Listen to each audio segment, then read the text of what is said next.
젊은 사람들 또는 나이 어린 사람들한테 이렇게 인생의 방향이 너는 앞으로 뭘 하고 살고 싶냐 뭐 그렇게 얘기를 하면 그러면 사실 대답을 하기 어려워합니다. 뭘 하고 살아야 되지?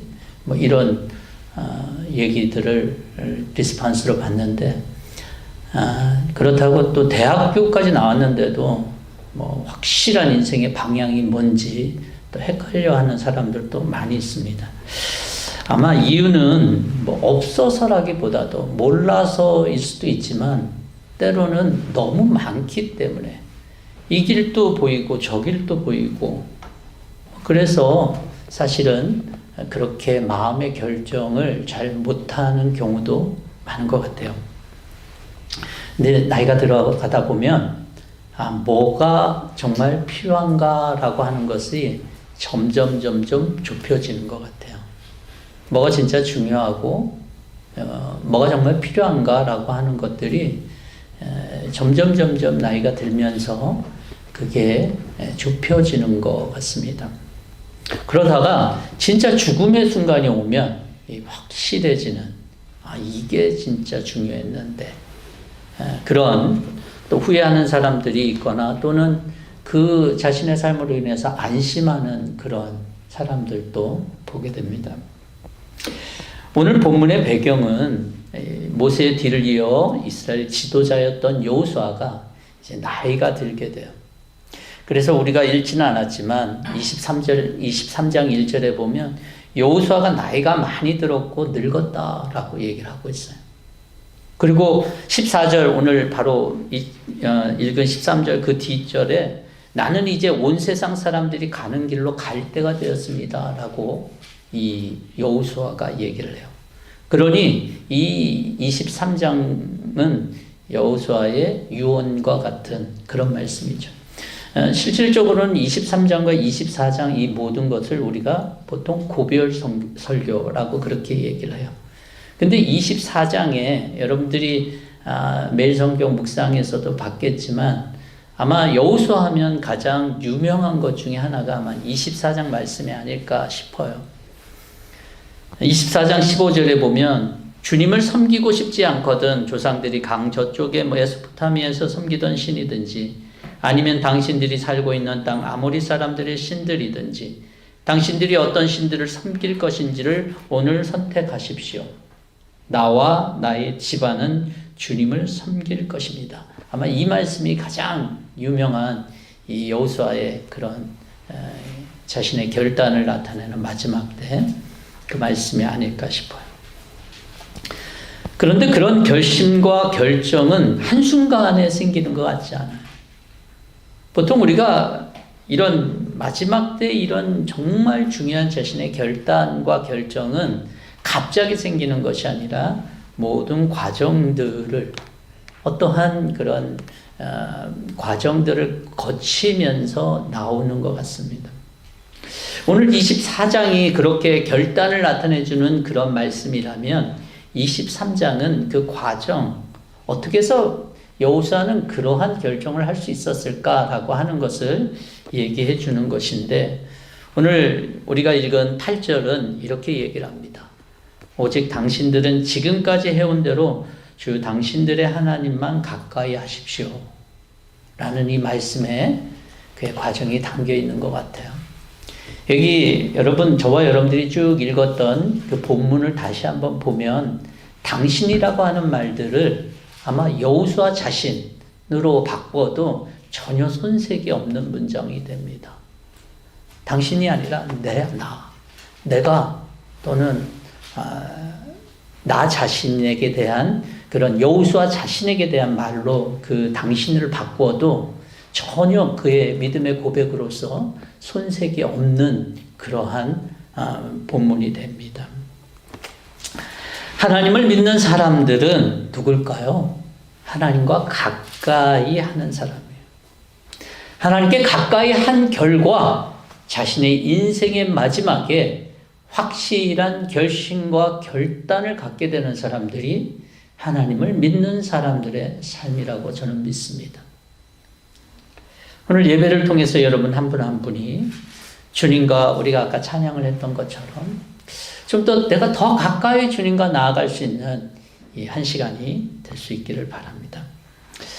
하나님을 가까이 한다라고 하는 것을 우리가 생각해 볼 때 좋은 말이지만 아무래도 신앙생활을 오래 했던 사람들에게는 이 말이 어떤 그래 하나님 가까이 한다는 것에 대한 어떤 그런 이미지네이션이 조금 가능할 것 같은데, 하나님을 잘 알지 못하거나 처음 신앙생활을 하는 사람들에게는 이게 좀 막연할 것 같아요. 왜냐하면 하나님을 가까이는 하고 싶은데 하나님 보이지 않거든요. 그래서 하나님을 가까이 하고 싶은데 보이지 않는 그런 하나님을 어떻게 가까이 할 수 있겠냐, 이게 좀 당황스러운 일이죠. 예, 어쩌면 그것은 단순히 잘 하나님을 믿지 못하거나 하나님에 대한 믿음이 약한 사람들의 문제가 아니라 많은 그리스도인들의 문제이기도 합니다. 왜냐하면 우리는 보이는 걸로써 우리는 좀 더 확실한 확신을 얻거나 보이는 걸로써 우리가 하는 액션들을 취하기가 쉽기 때문에 그래요.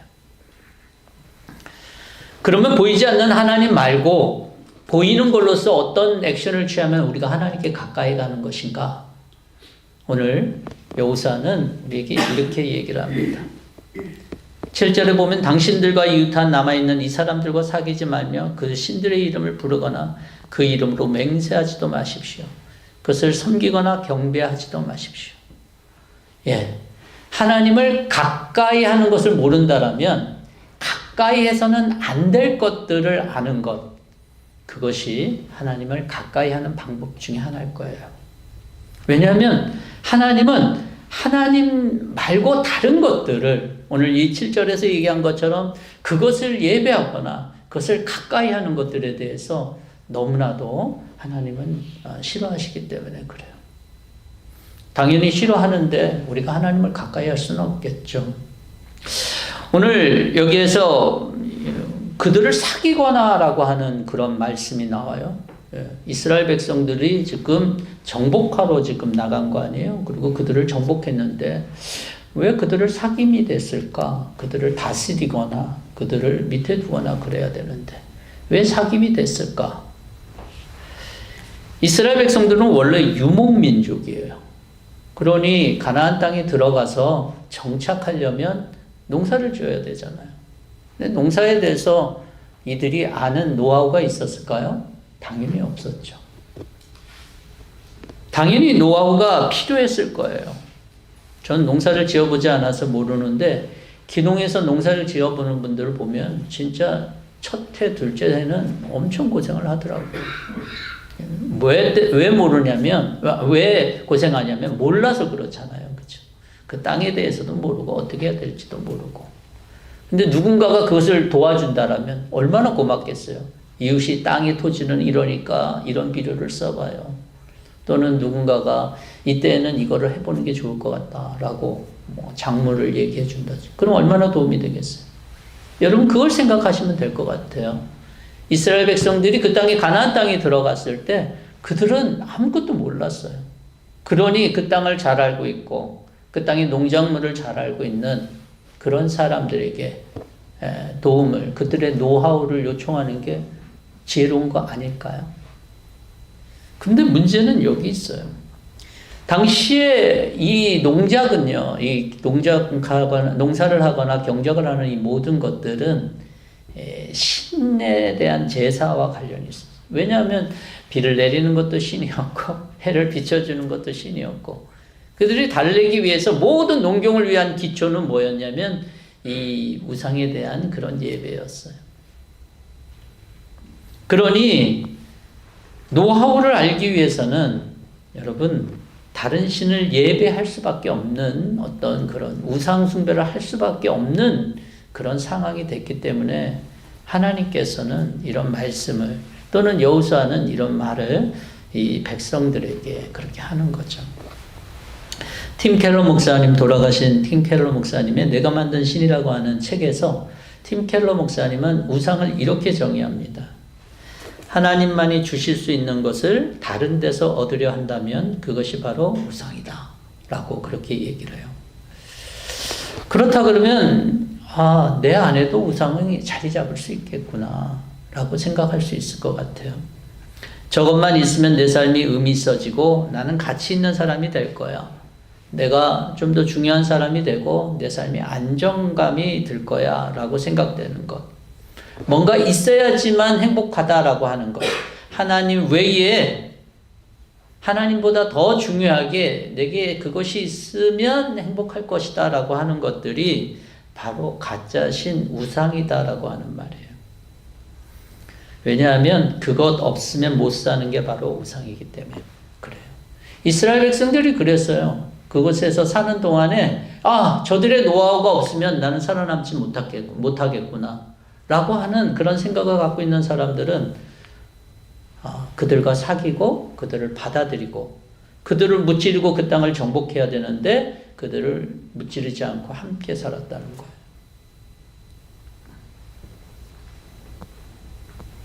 저는요, 세상에서 우상을 섬기는 사람들, 그리고 하나님이 아닌 다른 것들을 섬기는 사람들의 삶을 보면서, 그들이 나빠 보이지는 않습니다. 그렇게 잘못돼 보이지도 않아요. 근데요, 그 삶의 문제는 뭐냐면, 결과가 다르다라고 하는 거예요. 여러분, 하나님을 가까이 사는 것과 우상을 가까이 하는 것의 결과는 완전히 차이가 있습니다. 시간이 경과에 따라서 우리를 기쁘게 해줄 것이고 우리가 그것이 희망이 되고 그것이 우리의 어떠한 목표가 됐고 그것이 나를 만족시켜 줬다라고 하는 것들이 시간이 지남에 따라서 나에게 실망과 고통을 주게 되기 때문에 그렇고요. 또 그렇게 되는 이유는 뭘까요? 그렇게 되는 이유는 하나님이 아닌 다른 모든 것들, 그 우상의 뒷 배경에는 바로 그 이 우상을 조절하고 있는, 어쩌면 우상을 섬기고 있는 사람들의 마음을 조종하는 사단이 있기 때문이죠. 사단은 우리에게 생명을 줄 수가 없어요, 절대로. 그래서 우상을 섬기는 것의 결국은 생명이 아닌 사망일 수밖에 없는 거죠. 왜 하나님은 하나님을 가까이 하라 그럴까? 이게 나이 많은 사람들이, 야, 너 나한테 좀 와봐. 이렇게 하는, 어떻게 보면 조금 외로워서 하는 그런 마음들도 있잖아요. 사람들한테 이렇게 가까이 오라는 사람들 중에 그 상대방을 위하는 마음들도 있지만 자기가 외롭거나 자기가 필요해서 가까이 오라는 사람들도 있잖아요. 하나님은 그런 건가? 여러분, 하나님은 그렇게 부족함이 있을 수 있는 존재가 아니잖아요. 하나님이 가까이 하라는 이유는 그것이 사망의 길이 아니라 생명길이기 때문에 그래요. 히브리서에 있는 것처럼 우리 모든 사람은 다 죽습니다. 그런데 그 이후에는 심판이 있다라고 얘기를 해요. 어떤 심판이요? 생명의 심판과 사망의 심판이 있다는 거죠. 그래서 하나님은 살 길이 바로 이거기 때문에 가까이 하라는 거예요. 가까이 하라.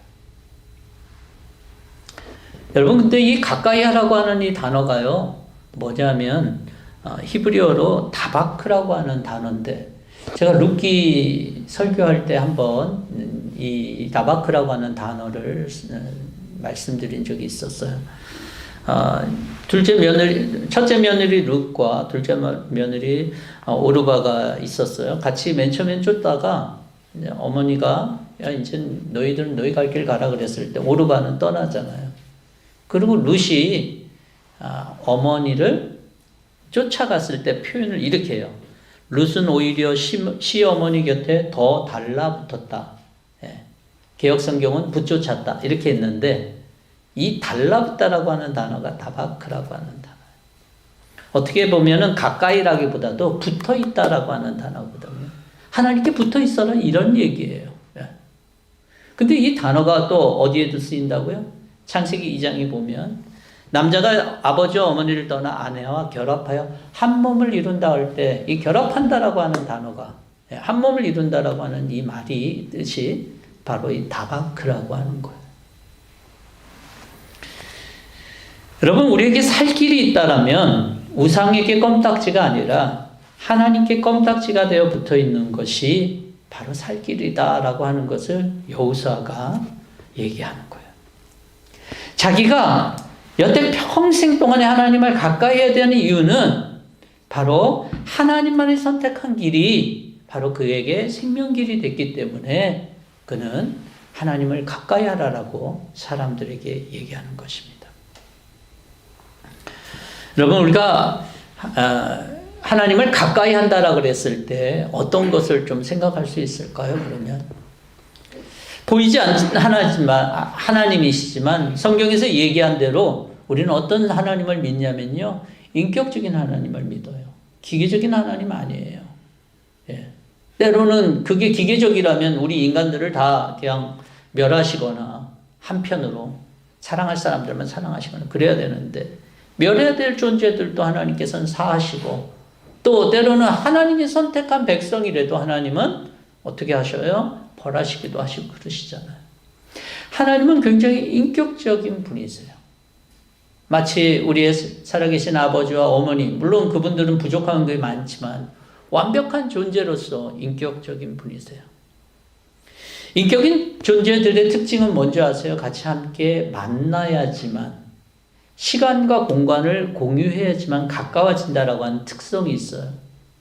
저와 여러분들이 이렇게 있지만 우리가 만나는 시간들이 줄어들고 우리가 같이 함께 있는 공간이 줄어들면 그럼 우리가 가까워질 수 있겠어요? 심지어 자식도 그렇습니다. 뭐 품 안의 자식이란 말도 그렇고, 그렇죠? 우리가 같이 시간과 공간을 같이 공유하지 않으면 이게 가까워질래야 가까워지기가 좀 쉽지 않아요. 이웃 사촌이 왜 가까워지냐면 사촌 같다라고 하는 이유가 시간과 공간을 같이 하기 때문에 그래요.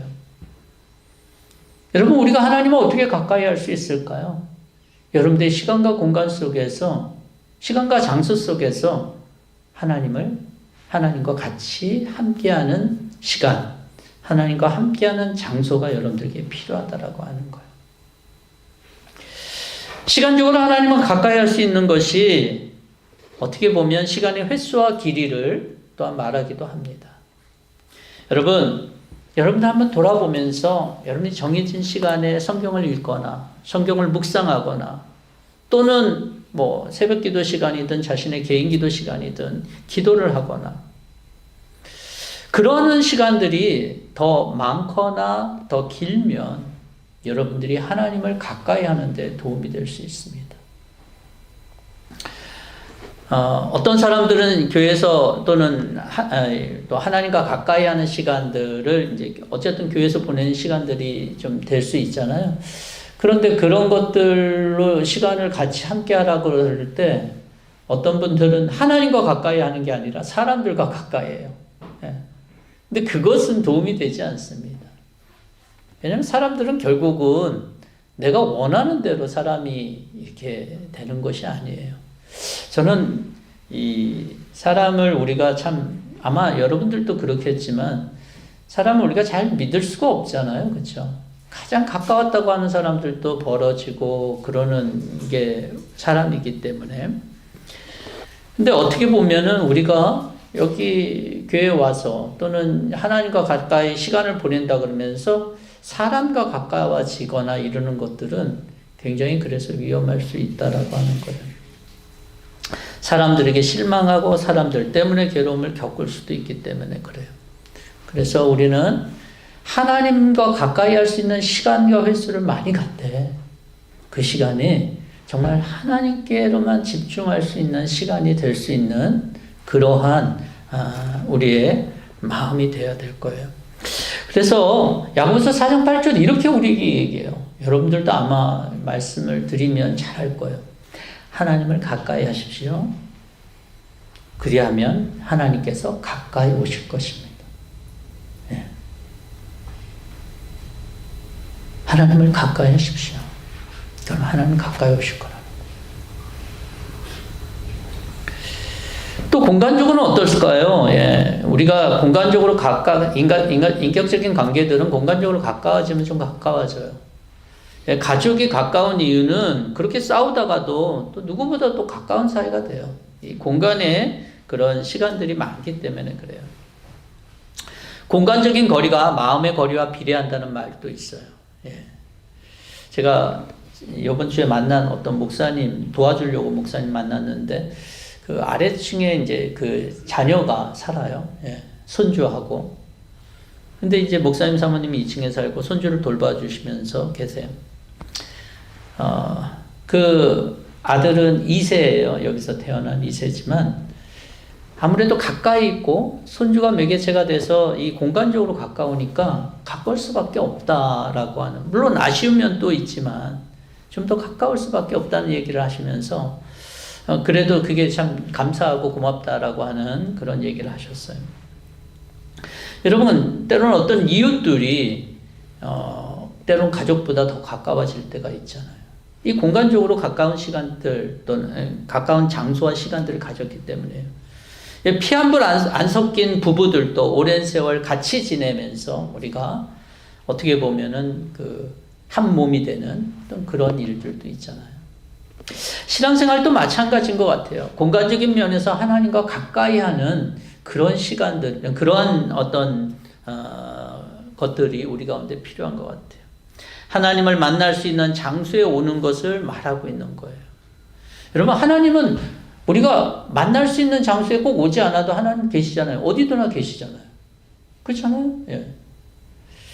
어디든지 계시는 분이시기 때문에 때로는 전혀 하나님이 계시지 않을 것 같은 장소를 우리가 제한하면 안 됩니다. 뭐 술집 같은 데도 하나님 계실 수 있고, 뭐 범죄의 장소에도 하나님 계실 수 있잖아요. 그렇죠? 예. 그렇지만 필립 얀시가 그런 얘기를 했어요.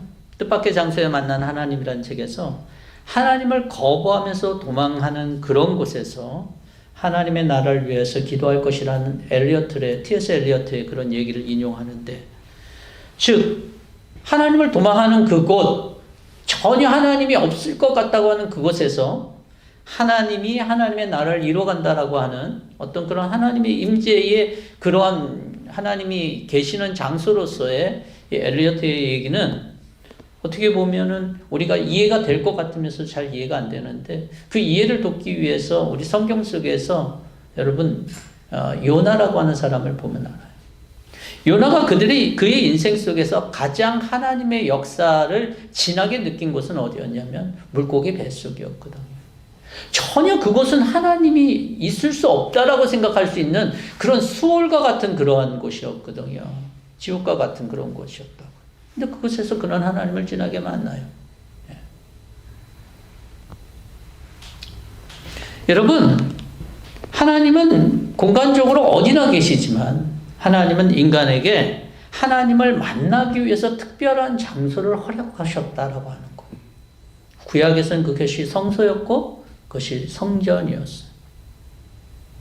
오늘날은 거룩한 예배를 위해서 구별된 장소, 우리가 앉아있는 이것이 뭐 거룩한 성전이다, 성소다 이렇게 얘기하는 게 아니라 예배 처소로서 우리가 이곳에서 하나님을 만나는 거죠. 하나님은요, 영적으로 사람에게 어디든지 찾아가시고 그 사람을 하나님을 위해서 특별히 찾아가시는 분이지만 하나님을 위해 특별히 마련된 공간과 장소로 이끄시는 분이시다라고 하는 거예요. 그래서 신명기 12장에 보면은 이렇게 얘기하고 있어요. 여호와의 이름을 두시려고 택하신 곳에서 예배하라라고 얘기를 하고 있어요. 하나님은 자기 이름을 두시려고 거처를 삼으신 곳, 그곳에 찾아가서 예배하라라고 하는 거예요. 하나님은 거기 하나님이 계시겠다 그랬고, 우리가 하나님을 가까이 하려고 하는 사람들은 그 자리로 나아가야 된다라고 하는 거예요. 그런데 하나님을 내가 있는 곳으로 모시는 건 좀 어떨까요? 하나님, 내가 있는 곳으로 오세요. 하나님 어디든지 계시니까 내가 있는 곳으로 오세요. 라고 하는 건 어떨까요? 그것은 예배가 아니죠. 하나님이 있겠다고 하고 예배하라고 하는 그 장소로 나아가는 것 자체가 예배이기 때문에 그래요. 하나님은 그 자리에 있을 수 있지만 몸을 못 움직여서 하나님 앞에 예배하고 싶지만 몸을 못 움직여서 하는 그런 상황들 말고,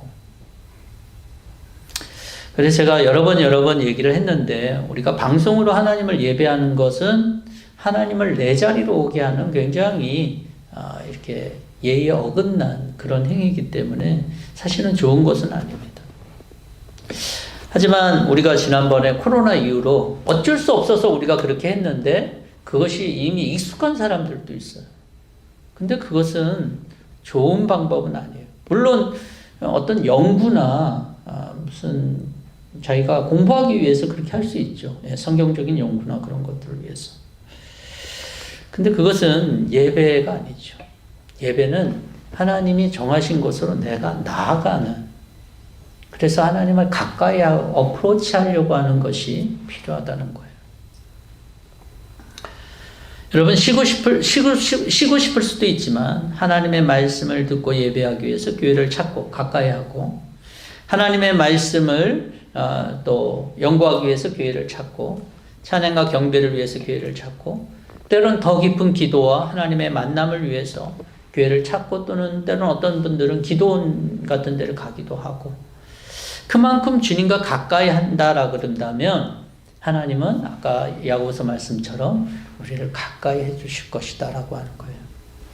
제가 한국 교회사를 보면요, 이것이 분명히 있었다라고 믿어요. 우리 선조들의 어떤 능력이 뛰어난 건 아니에요.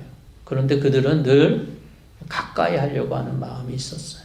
그래서 새벽 예배가 그렇게 한국 교회에서 있었던 이유도 다른 교회사에는 그 유래를 찾아볼 수가 없잖아요.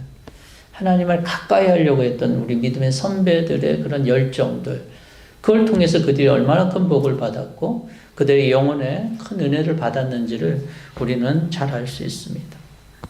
이제 이 모세가 한 말이고, 또 이제 여호수아가 그 사람들에게 당부하는 그런 말들이 있는데요.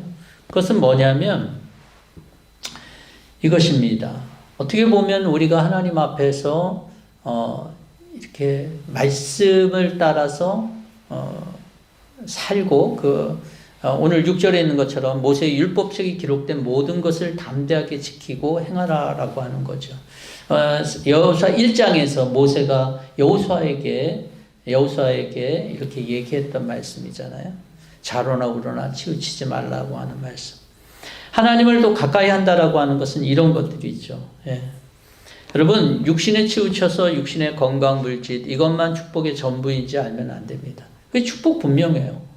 그렇지만 그것만이 전부가 아니다라고 하는 거예요. 영적인 축복이 우리들 가운데 필요하고, 이것이 밸런스가 맞춰져야 되죠. 좌로나 우로나 치우치지 말라는 거예요.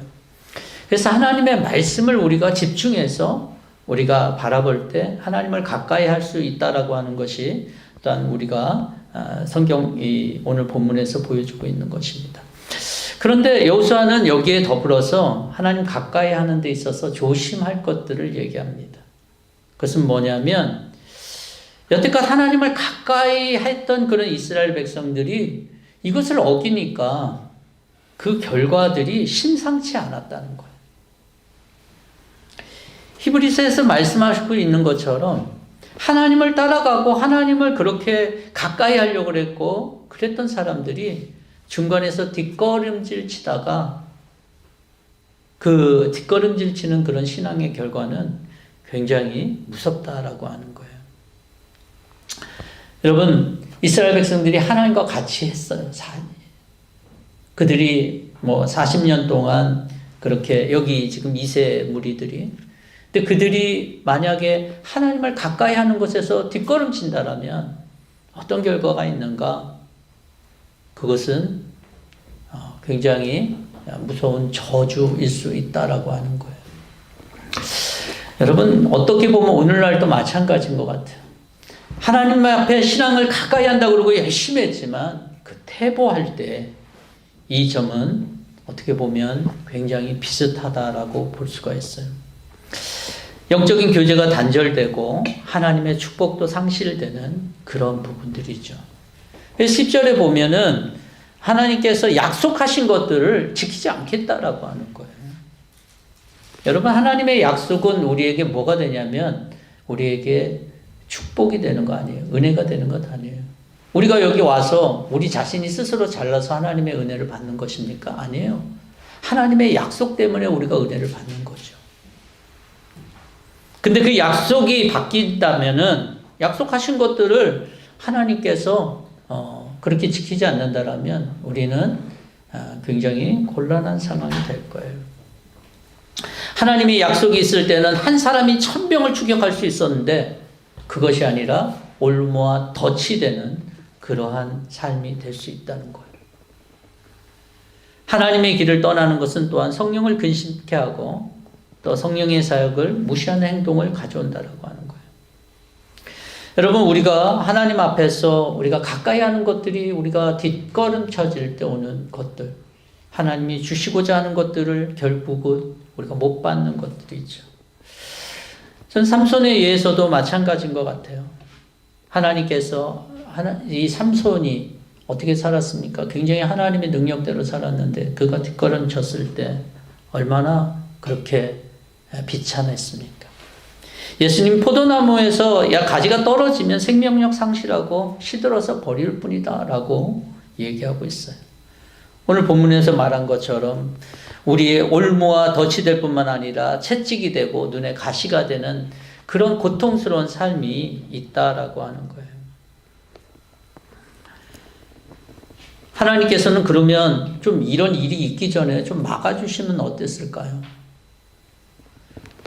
근데요, 하나님은요, 인간이 하나님을 마음을 떠나 죄의 길로 들어설 때 그 길을 막지 않으세요. 아담과 하와가 그렇게 죄를 지을 때 하나님이 야, 그러면 안 돼 라고 말씀해 주셨으면 좀 좋지 않았을까요? 마음속에 이미 죄의 그러한 마음이 들어선 사람들을 하나님께서는 막지 않으시더라고요. 로마서 1장 28절에도 그런 사람들이 있었어요. 사람들이 하나님을 인정하기를 싫어하므로 하나님께서는 사람들을 타락한 마음 자리에 내버려 두셔서 해서는 안 될 일들을 하도록 놓아두셨습니다. 얼마나 무서운 거예요. 타락한 마음 그대로 놓아준다는 거.